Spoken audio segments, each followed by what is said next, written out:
Well, a short while ago, Arise business analyst Bode Oshosami spoke about the agreement.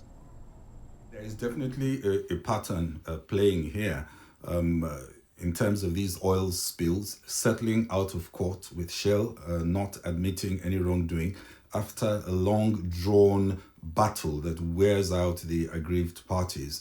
And of course, Shell is much better armed with technical and legal muscle.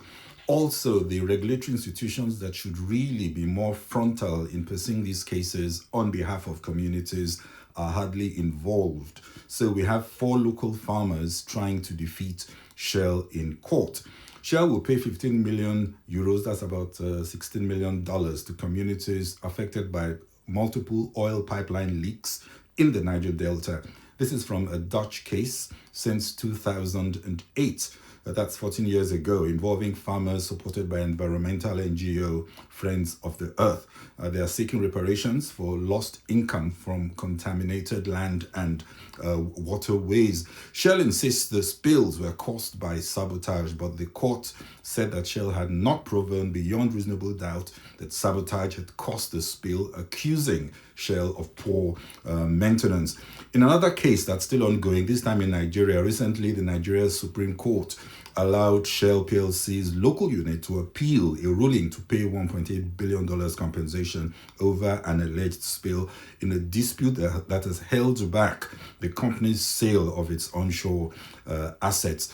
The Supreme Court ruled that it had jurisdiction over the matter and would hear the substantive case, but the court hasn't set the date of hearing. There's just some thoughts I must add here. One, Shell uses strong technical expertise and deep funds to advantage in pushing a long battle that easily wears out the accusing parties. Second, some of these court battles and conflicts have resulted in weak competitiveness of the Nigerian basins, as in many cases, development and production was frozen and assets not monetizable over long periods. All right, for more, the Program Manager of Environmental Rights Action, Maurice Alagoa, joins us now from Alagoa in Bayelsa State. Thanks so much for joining us on Newsnight. How significant really is this judgment for you? Do you think justice has been done, considering that this case took all of 13 years for it to get here? Yeah, it is a long walk to justice and very, very significant, setting precedents for other matters that are to come or still in court. There are some that are already in the process of going to court. So we first of all have to thank the partners of the Environmental Rights Action, Meli Defensie, Friends of the Earth Netherlands, the lawyers, especially Barrister Chima Williams of the Environmental Rights Action, who is the Executive Director of Environmental Rights Action. But he started this case when he was the head of legal department and democracy outreach in the Environmental Rights Action. Today, he is the executive director.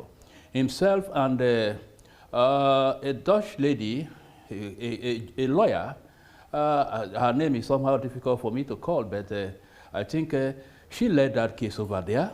And today, we have justice. The communities are happy. Unfortunately, we lost all the 4 plaintiffs. All the 4 plaintiffs have died.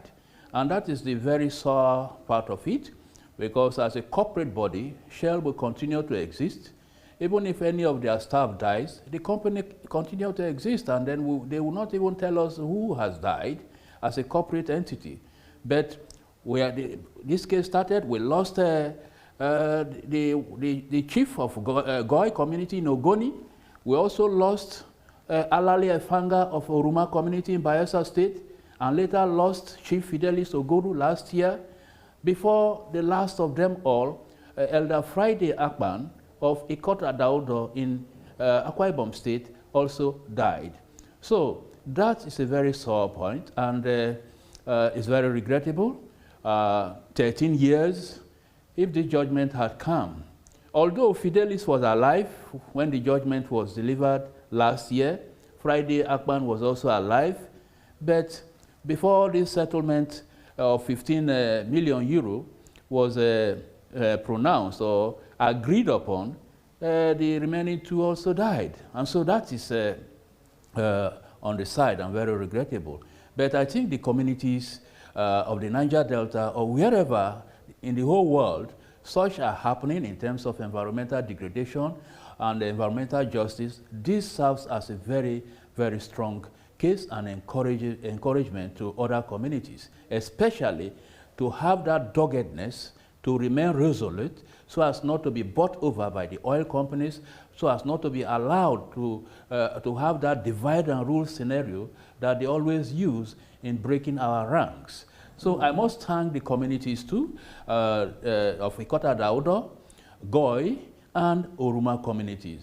I must thank them. It's very commendable for all of Yes, them. really commendable, but the biggest shame, you know, is the passing on, just like you said, of the 4 plaintiffs. And we want to believe that the communities and those left behind are going to, you know, use this monies to good stead to redress, you know, the environmental degradation in the Niger Delta, not just in those communities. So, just like you intoned, will the Friends of the Earth still be pursuing other known spills, cases, you know, that had occurred and that, you know, degraded the environment, that have impoverished the people, whether in terms of oil spills or gas flaring? Are you planning more actions?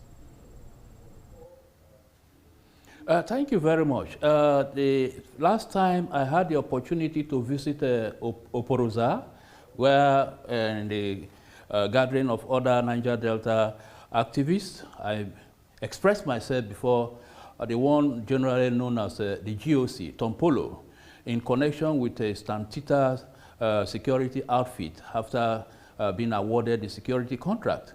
I told him and the gathering that the environmental degradation has continued. And what is left is the cleanup, total cleanup of the Niger Delta. Just as it is ongoing in Ogoni, even though the Ogoni experiment is still very slow. It's still too slow, like a snail speed. We want a faster cleanup exercise. And when you look at the Niger Delta, there is no place that has been properly cleaned up. What they do is just scoop the surface and then pack from one place and bury in the same place and say they have cleaned up. So no area polluted by oil spill has been cleaned up. And so I remember Tompolo saying, let us start this contract as we continue and then ensure that the illegal refiners and the bunkerers are taken care of. We'll also talk to the federal government on the area of cleanup. In fact, it is because of these litigations as part of the efforts by groups like the Environmental Rights Action, and litigation here and there, that some of the oil companies, instead of cleaning up, taking care of their mess onshore, they are trying to run to the Atlantic Ocean. They are trying to run offshore, leaving liabilities for those whom they are divesting, who come happily to take these facilities or investment, which we say no. Before you leave, take care of the liability. As I speak to you, before the flood of 2022, in a community that has the highest frequency of oil spill in Bayelsa State, named Ikarama, of which in 2014, NOSRA itself made public pronouncement that Bayelsa is the most polluted. Now, that community in a very clear area where you have elephant grasses growing, somebody went there to prepare a fish pond and stumbled on heavy crude oil oozing from the ground. And when we heard it, we went there and made our reports public. NOSRA saw it, invited us, and said Shell and ERA would be invited to go to site. And on a particular day, they called us, and we went with Shell and NOSRA. Lo and behold, we cleared fresh environment within that area of elephant grasses, and we dug 5 places, and we saw crude oil in about 4 or 3 places that same day. And that is it. If I may come in at this point very quickly.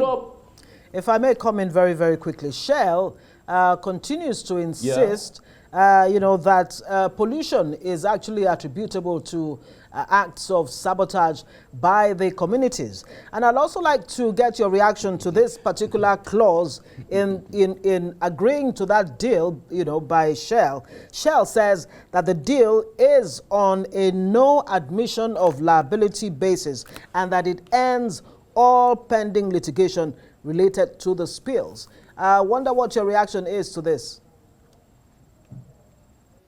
Yes, first of all, let me take the first one, and that is attributing most of the spills to sabotage or third-party interference.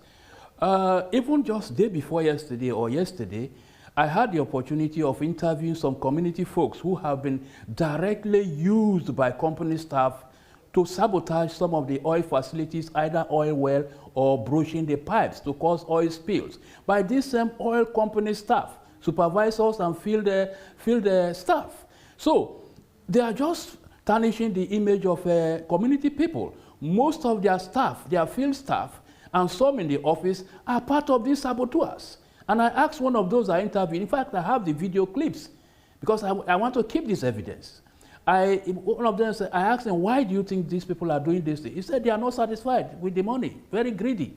So they need more. When they instigate us to go and bust the pipes, they will send contractors to come and do it and sublet the contract to the community boys that broach the pipes. So that alibi of trying to shift the blame to community people has been laid to rest by us. And at appropriate time, when organizations are ready, we will come up with these evidences and, as a matter of fact, take these giant companies to court. And some of these boys are ready to testify anywhere in the world. Keeping that apart, it is not easy. If it were to be in this country, may his soul rest in peace, Loishos, who died not long ago, have won some very big cases. But that being the case, you remember the end gas flare case that was won by Jonah Gbemre against Shell and the federal government in November 2005. That case, it took years before Shell appealed that case. And nothing happened. They are still flaring gas till today. In fact, the gas flare stack has increased from 1 to about 5 in Eureka community in Delta State. That is what obtains here in this country. Double standard. What they cannot do in their country, they do here. Thank God it happened. This judgment is coming from a Dutch environment, a Dutch court, and they cannot run away. That's why they want to stick onto that clause that they are just accepting to avoid certain things, and not that they were guilty. They were guilty as charged. Yes, if you are not guilty, you cannot accept that you are guilty. Absolutely, So absolutely. Maurice, I think yes, you've succinctly situated the point, and great victory for the oil-producing communities, great victory for environmentalists like you who've been championing the regeneration of the Niger Delta. Thanks so very much for joining us on Newsnight.